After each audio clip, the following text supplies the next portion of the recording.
हसीन, चंचल, नटखट, चुलबुली, सांवली सलोनी काजल किरण बॉलीवुड की एक ऐसी रहस्यमयी हीरोइन जो बॉलीवुड में कहां से आई और बॉलीवुड छोड़कर कहां चली गई, कोई नहीं जानता। काजल किरण ने पहली ही फिल्म में अपनी एक्टिंग और हसीन अदाओं से लोगों का दिल जीत लिया और रातों रात शोहरत की बुलंदियों तक जा पहुंची। लेकिन उनकी एक बेवकूफी या कहें मजबूरी ने उनका करियर बर्बाद कर दिया। कोशिश तो उन्होंने बहुत की, लेकिन उनका करियर कभी भी उड़ान नहीं भर सका। उन्होंने अपना करियर ऋषि कपूर की हीरोइन के तौर पर शुरू किया था, लेकिन बाद में ऋषि कपूर पर ही अपना करियर बर्बाद करने का आरोप लगा दिया था। आज के इस वीडियो में हम बात करेंगे काजल किरण की रहस्यमयी दुनिया की। हम आपको बताएंगे उनके करियर और लाइफ से जुड़ी कुछ ऐसी बातें जो आपको हैरान कर देंगी। तो बने रहिए हमारे साथ इस वीडियो के आखिर तक।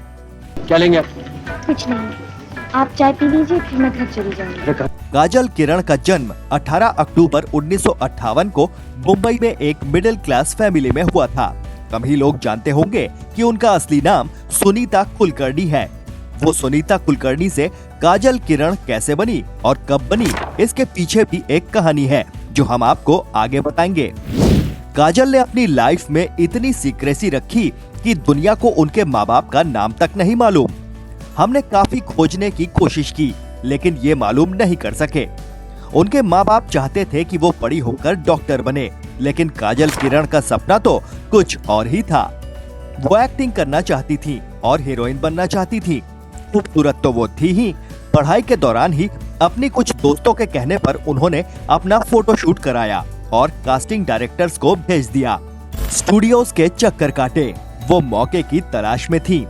वैसे फिल्म इंडस्ट्री उनके लिए एकदम नई थी।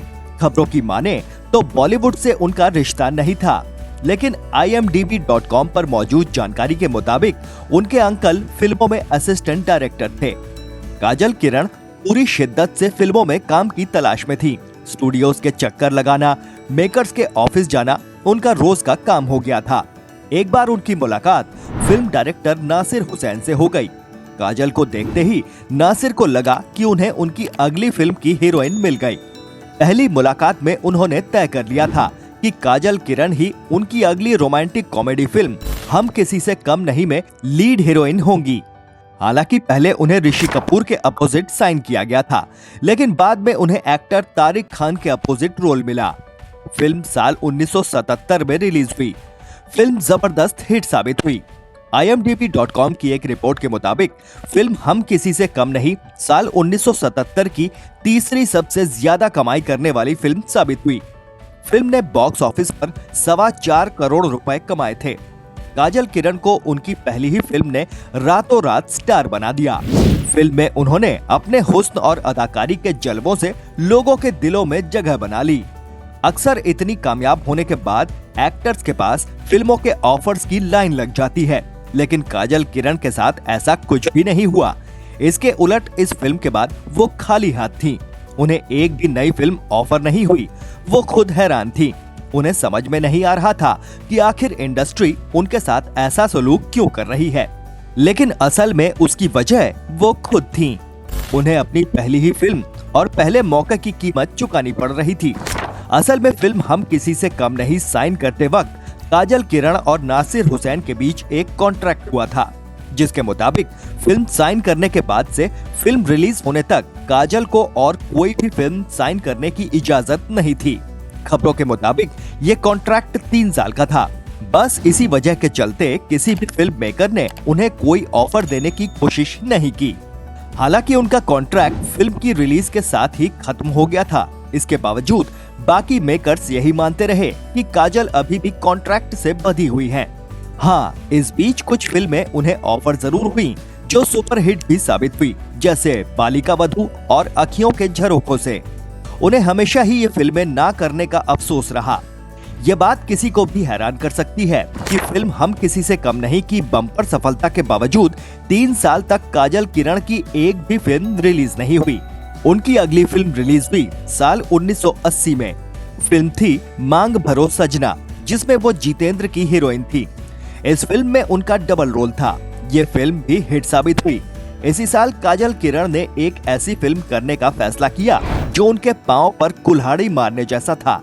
अब इसे उनकी नासमझी कहें, नादानी कहें या फिर अनुभव की कमी, उन्होंने करियर की शुरुआत में ही हॉरर फिल्म करने का फैसला किया। वो रामसे ब्रदर्स की हॉरर फिल्म सबूत में दिखी। फिल्म क्रिटिक्स ने उसी वक्त उन्हें चेताया था कि करियर की शुरुआत में इस तरह की फिल्म उनके करियर को नुकसान पहुंचा सकती है।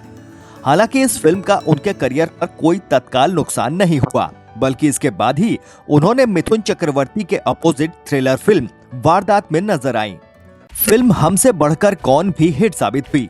तब तक काजल किरण का करियर ठीक ठाक चल रहा था।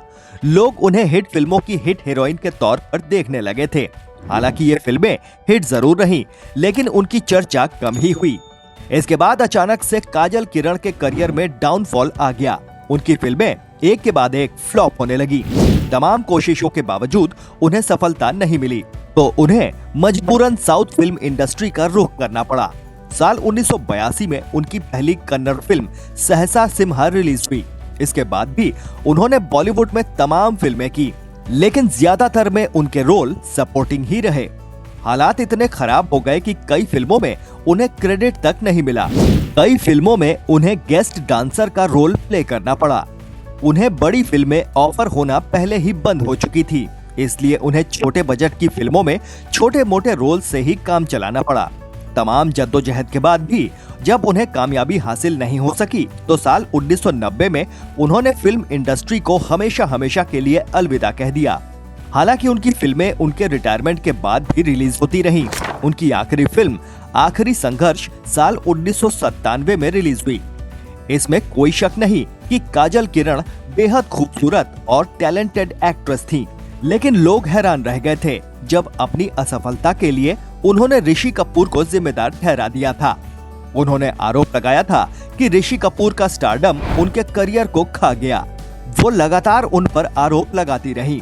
आखिरकार खुद ऋषि कपूर ने सामने आकर इन आरोपों का जवाब दिया। उन्होंने कहा कि उनके साथ डिम्पल कपाड़िया और जया प्रदा ने भी अपना करियर शुरू किया था और वो अपने करियर में सफल भी रहीं। उन्होंने कहा कि काजल बस अपनी बुरी किस्मत के लिए एक बहाना ढूंढ रही हैं। काजल किरण ने अपनी लाइफ को हमेशा सीक्रेट रखा। रिटायरमेंट के बाद उन्होंने शादी कर ली, लेकिन शादी किससे की ये जानकारी कहीं नहीं मिलती। खबरों की माने तो शादी के बाद वो नीदरलैंड में सेटल हो गई थी। फिलहाल वो कहाँ है, इसकी भी कोई जानकारी नहीं मिलती। क्या काजल किरण बदकिस्मती का शिकार रही? अपने विचार कमेंट बॉक्स में जरूर लिखिए। अगर वीडियो अच्छा लगा हो तो प्लीज इसे लाइक करें और ज्यादा से ज्यादा शेयर भी करें। चैनल पर नए हैं तो सब्सक्राइब करें और नोटिफिकेशन बेल जरूर दबा दें। फिर मिलेंगे एक नए वीडियो के साथ। नमस्कार।